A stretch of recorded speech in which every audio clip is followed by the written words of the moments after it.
Sorry for that really random introduction. I like to keep the element of surprise around here, and I thought that will do it for y'all, because sometimes I have extra energy to be doing the most, and sometimes I don't. Now, before I give you guys my list, I want to dive into this whole propaganda shenanigans first, so that when you understand where I'm coming from, maybe you might understand my list a little bit more. Now, I was doing some TikTok market research and I came across this tag, quote, propaganda I'm not falling for. You know, I feel like some of the things I was seeing, it's like, you think it's all independently thought of.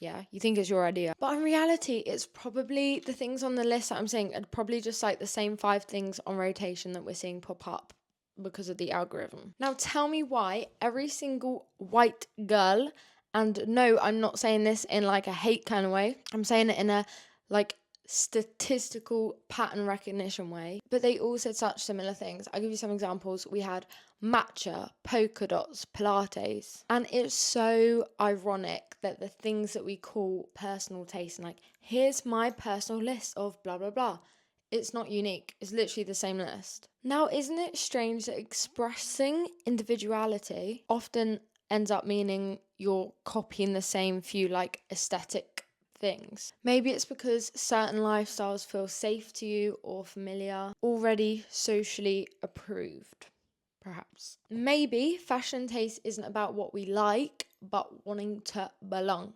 We all want to find people that we're in common, that we have things in common with. But maybe this whole thing is what makes propaganda in the first place. It doesn't enforce it. Wait, it doesn't force you. It inspires you, right?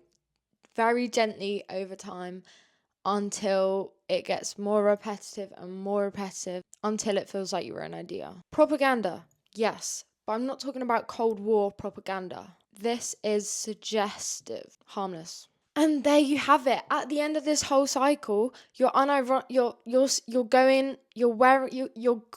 in your polka dot top, you're wearing matcha, you're doing Pilates, and you're saying things unironically like going on a hot girl walk. Except you're not saying it in a silly girl way, you're saying it in a serious kind of way. But then you've got the opposite end of it, you know, dressing like you're a retired old man who drinks coffee, reads newspaper, is a nonchalant guy maybe, and then it hits grandpa core. So my point to this first little bit, basically it's a lose-lose. Do what you want. And like I say in every single video, I've just completely contradicted myself. So let me know, like this first section, I want to know your comments. But now that I've kind of explained my thought process a little, let's get into it. This is my list of propaganda I am falling for. So the first on my list is ads. And I feel like at the moment, especially, we're seeing ads shoved down our throat, but in like a nice kind of shoving down the throat kind of way. Like an ice lolly, if you will. But more specifically, written down, I've got the Benetton ads.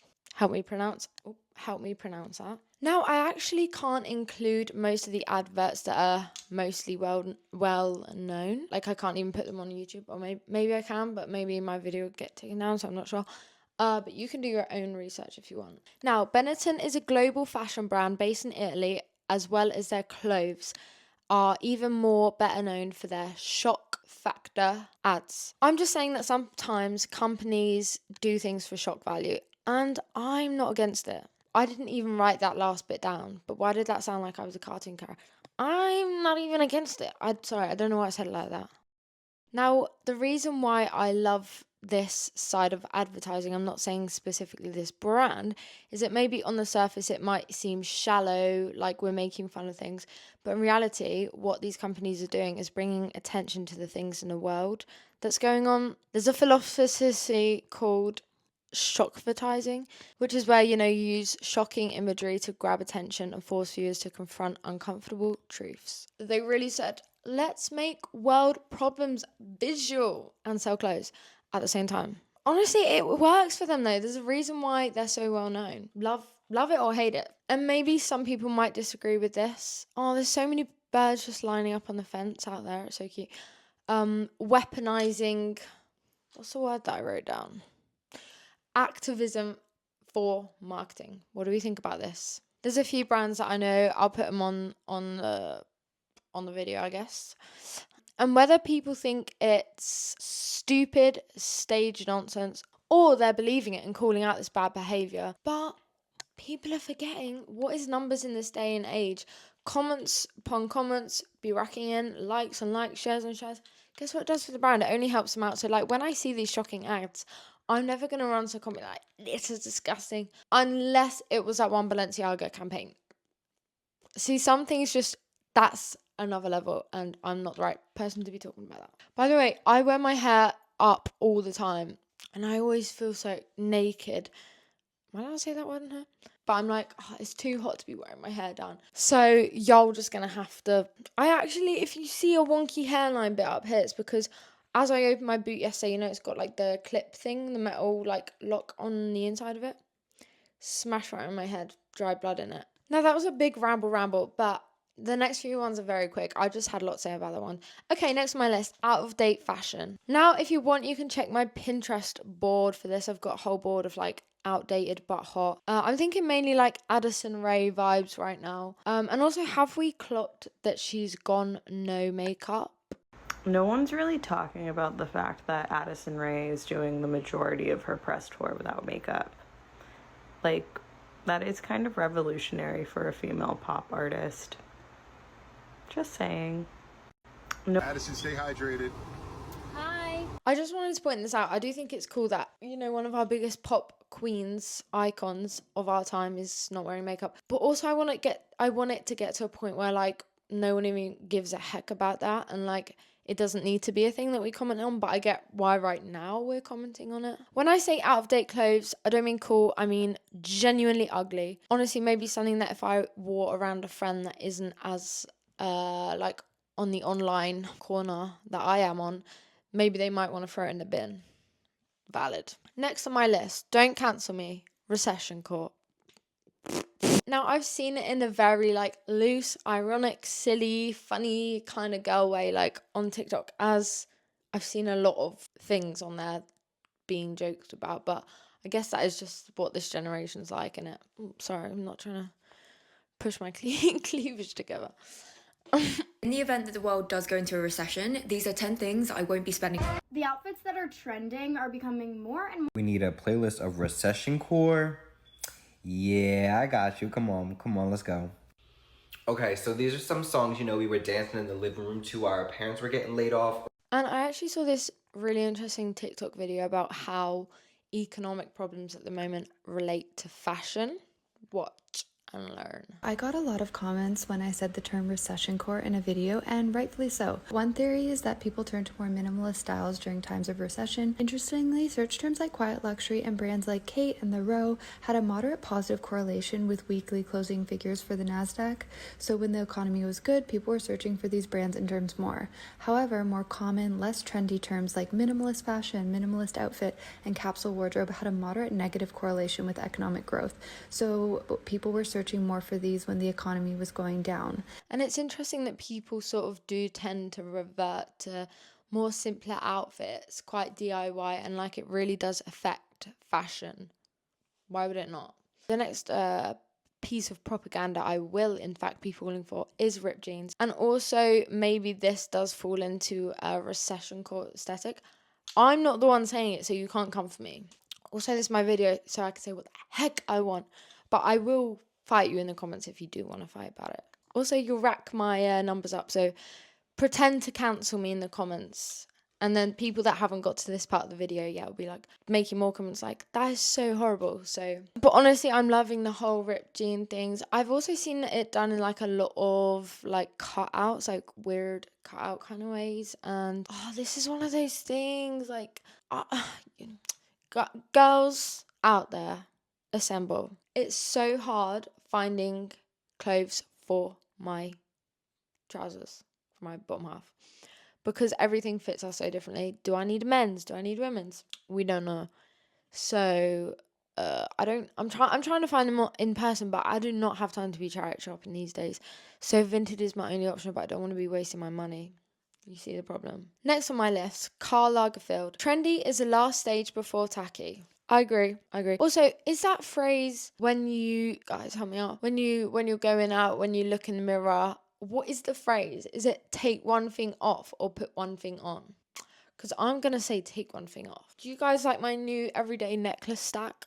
Actually, fun fact about actually, no, you guys don't care about that. Next one on my list kind of falls into like the advertising category, but I like seeing an advert where I'm not expecting to see that person in the advert, or like you don't know where they're coming from. For example, Drake's and New Balance collab. I've just done an ad with, I don't even know what his name is, Curtin from this country, and honestly, I love it. It's kind of like a bit of a Wes Anderson take as well. And you know what's clever about this? What has Curtin got to do with, or whatever his name is, sorry. What's he got to do with New Balance? Really nothing. Like, he's not exactly known for like, oh, he's like the fashion icon of our century. Although I beg to differ. But, wait, what was my... Oh yeah, just because of how much you like that person, like reliability in that person, it like, and connection with the person or character in this case, it automatically makes you feel drawn to the thing. Like, I'm actually thinking, damn, I don't even follow Drake's or New Balance on Instagram. Like, I don't even care for their to be in the loop with that sort of stuff. And it's making me think, do I need these shoes? No, because they're very ugly. Next on my ballet... Oh. Spoiler. Next one, ballet flats. Sorry to be that girl, and I'm going to make this one real quick. I've been going back and forth on these for ages, honestly.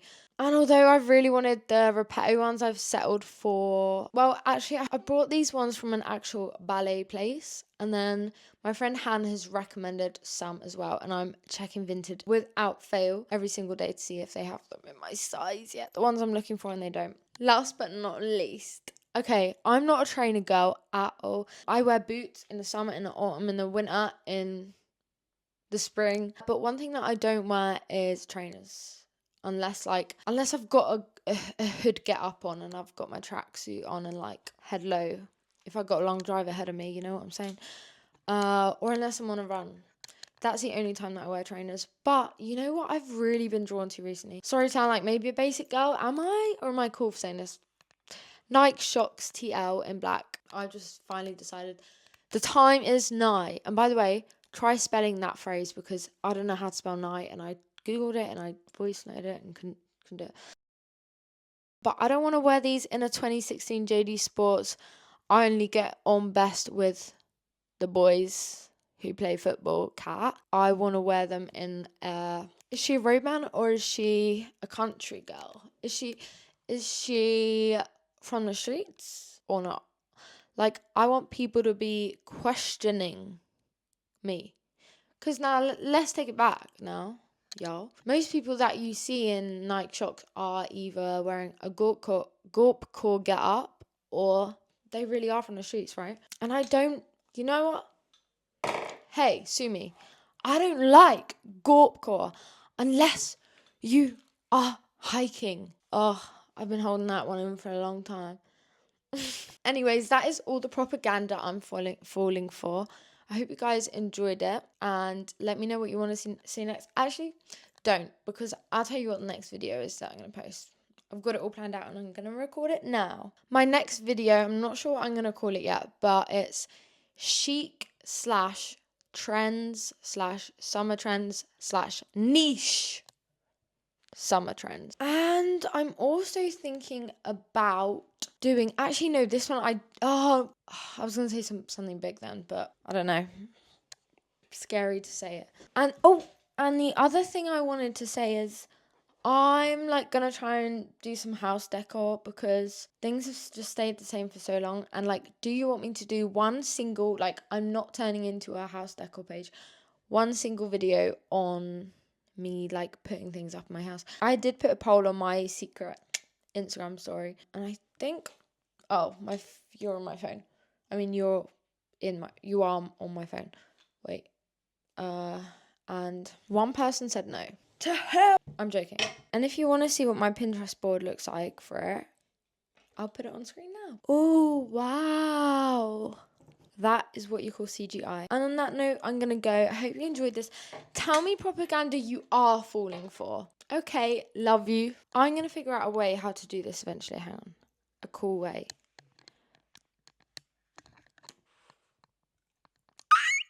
Okay.